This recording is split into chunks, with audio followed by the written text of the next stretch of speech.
ఒకరోజు కృష్ణుడికి భరించలేనంత తలనొప్పి వచ్చిందంట.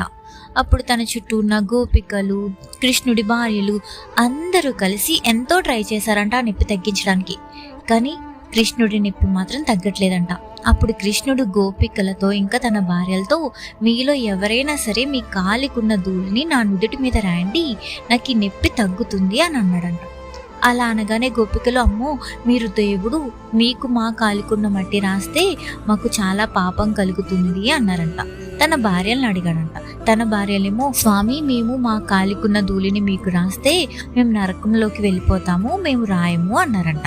ఇంతలోనే రాధ అక్కడికి వచ్చిందంట. రాధ అక్కడికి వచ్చి కృష్ణుడి బాధను చూసిందంట. వెంటనే తను ఏమీ ఆలోచించకుండా తన కాలికున్న ధూళిని తీసుకొచ్చి కృష్ణుడి నుదుటి పైన రాసిందంట. వెంటనే కృష్ణుడికి ఆ నొప్పి తగ్గిపోయిందంట. అప్పుడు కృష్ణుడు తన భార్యలతో, గోపికలతో ఇలా అన్నాడంట, చూసారా, మీరందరూ నాకు మీ కాలుకున్న ధూళిని రాస్తే పాపం కలుగుతుంది, నరకానికి వెళ్ళిపోతామని ఆలోచించారు, మీకోసం ఆలోచించారు. కానీ రాధ మాత్రం తనకి పాపం తగులుతుంది, తను నరకానికి వెళుతుంది అని తెలిసి కూడా నా నొప్పి తగ్గితే చాలు అనుకుంది. అది రాధ ప్రేమ అని అన్నాడంట.